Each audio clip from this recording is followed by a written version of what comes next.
بسم اللہ الرحمن الرحیم، السلام علیکم ورحمۃ اللہ۔ جسٹس آف پاکستان جسٹس قاضی فائز عیسیٰ کی جانب سے مبارک ثانی کیس میں ایک قادیانی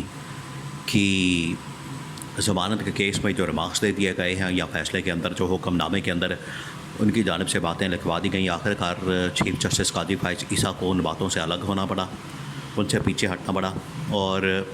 یہ اسلام کی بہت بڑی فتح ہے اور ختم نبوت کی فتح، یہ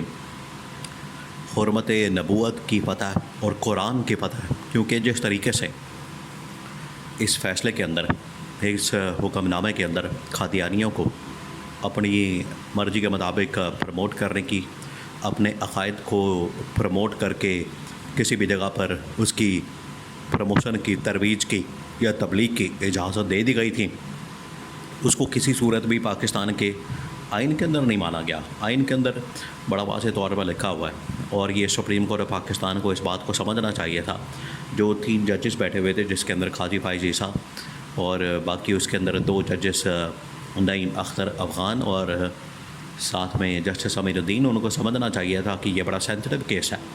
یہ بڑا سینسٹیو میٹر ہے، اس کے اوپر جو فیصلہ ان کی جانب سے دیا گیا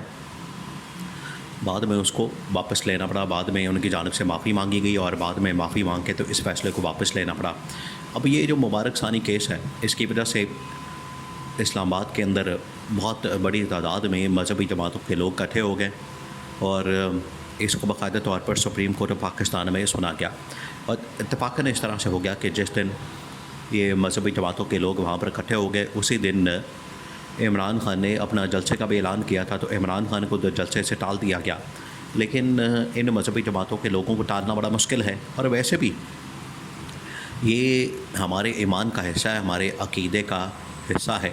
کہ کسی کو بھی قرآن کے اندر تحریف کرنے کی اجازت نہیں دی جا سکتی، اور کسی کو بھی ختم نبوت کے اوپر ڈاکہ مارنے کی اجازت نہیں دی جا سکتی۔ اور سپریم کورٹ آف پاکستان کا جو فیصلہ انجانے میں دے دیا گیا، غلطی سے دے دیا گیا، اسی وجہ سے قاضی فائز عیسیٰ نے کہہ دیا تھا کہ اگر کوئی غلطی ہو جائے تو اس کی اصلاح کر لینی چاہیے، لہٰذا انہوں نے اصلاح کر لی، انہوں نے اپنی غلطی کو ٹھیک کر لیا، انہوں نے تسلیم کر لیا کہ ان سے غلطی ہو گئی ہے، تو انہوں نے اس غلطی کو ٹھیک کرتے ہوئے یہ فیصلہ واپس لے لیا۔ حکم نامے کے اندر جو ایسے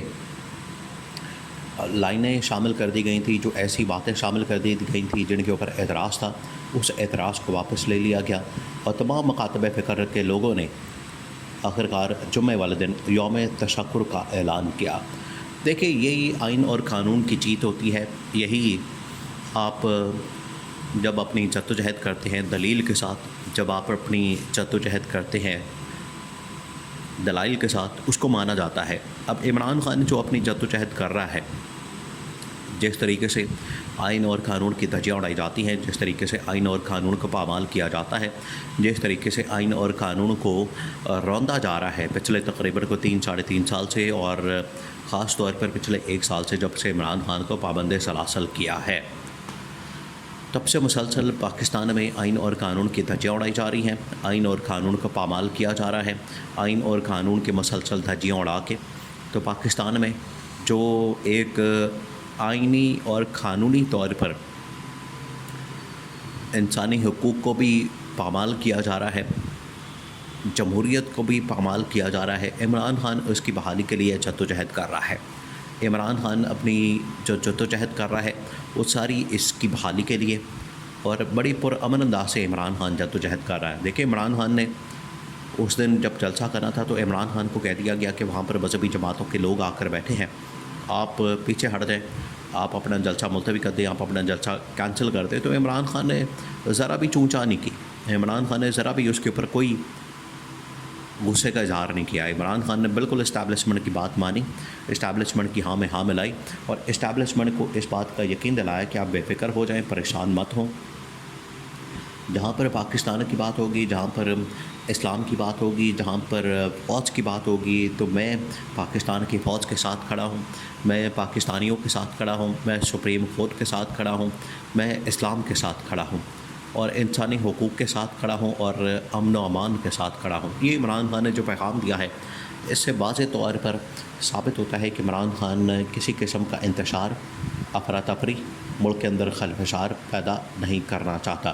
لیکن یہ جو شریف خاندان اوپر بیٹھا ہوا ہے، یہ جو زرداری خاندان حکومت کے اندر بیٹھا ہوا ہے، ان کو آج بھی اپنے اقتدار کی خاطر، آج بھی اپنی لالچ کی خاطر، آج بھی اپنی لوٹ مار کی خاطر، آج بھی اپنے بچاؤ کی خاطر، NRO کی خاطر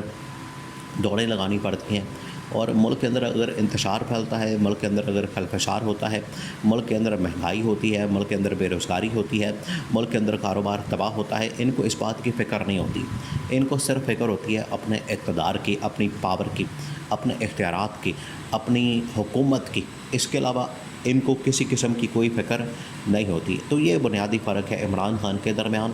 اور باقی جماعتوں کے درمیان. قاضی فائز عیسیٰ کی جانب سے اس معاملے کے اوپر معافی مانگ لی گئی ہے. قاضی فائز عیسیٰ نے اس معاملے کے اوپر سوری کر کے پیچھے ہٹ گئے ہیں، اور وہ تمام ججز نے وہ تمام پیراگراف جو کہ متنازع پیراگراف تھے، ایسے پیراگراف تھے جس کے اندر اجازت دی گئی تھی قادیانیوں کو کہ وہ بند کمروں کے اندر بیٹھ کر تو اس کی تبلیغ کر سکتے ہیں، جبکہ پاکستان میں پاکستان کے آئین کے اندر اس کی بالکل بھی اجازت نہیں ہے. اور قاضی فائز عیسیٰ کو اس نقطے کی سمجھ آ گئی. قاضی فائز عیسیٰ نے یہ بات کلیئر کر دی کہ یہ جو قادیانی ہے یا تو اپنے آپ کو نان مسلم ڈکلیئر کریں، غیر مسلم ڈکلیئر کریں اور کہیں کہ بالکل ہم غیر مسلم ہیں، اور یہ جو ہم نے اپنا کوئی نبی بنا لیا ہے، ہم نے اپنا کوئی نبی گھڑ لیا ہے، ہم نے کوئی اپنا نیا نبی پیدا کر لیا ہے، یہ اس کی پیروی کرنا چاہتے ہیں تو بالکل کریں، لیکن اپنے آپ کو اسلام سے مت جوڑیں، اسلام سے بالکل الگ ہو جائیں، اور اسلام سے الگ ہونے کے بعد جس چیز کی بھی پیروی کرنا چاہتے ہیں بالکل کریں، کوئی مسئلے والی بات نہیں ہے. لیکن جب یہ اپنے آپ کو مسلمان کہلواتے ہیں، جب یہ اپنے آپ کو اسلام کے اندر داخل کرتے ہیں، جب اپنے آپ کو اسلام کا سمجھتے ہیں کہ اسلام ہمارا ہے اور اپنے آپ کو مسلمان کہتے ہیں، تب مسئلہ ہوتا ہے. پھر ان کو اس طرح کے عقائد کے ساتھ کبھی بھی رہنے کی اجازت نہیں دی جا سکتی، کیونکہ اگر آپ نے اسلام کے اوپر ایمان لانا ہے، اگر آپ نے مسلمان بننا ہے، تو پھر آپ کو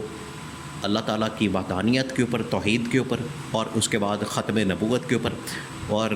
پہلے اس کی کتاب کے اوپر اس کو منوان ماننا پڑے گا، اس کو تسلیم کرنا پڑے گا، اور اس کے ساتھ کسی قسم کی چھیڑ چھاڑ کی اجازت نہیں دی جا سکتی، اس کے اندر تحریف کرنے کی اجازت نہیں دی جا سکتی. اور دوسرا یہ کہ ختم نبوت کے اوپر اور حرمت نبوت کے اوپر کسی قسم کا ڈاکہ مارنے کی اجازت نہیں دی جا سکتی. یہ قاضی فائز عیسیٰ نے دو ٹوک انداز میں ان کو سمجھا دیا، ان کو بات سمجھ آ گئی. تو قاضی فائز عیسیٰ کا یہ فیصلہ، سپریم کورٹ کا فیصلہ، یہ آئین اور قانون کے مطابق بھی ہے، اور اسلام کے مطابق بھی ہے، اور شریعت کے مطابق بھی ہے. اور آخرکار اس بات کو تسلیم کر کے قاضی فائز عیسیٰ نے معافی مانگ لی ہے.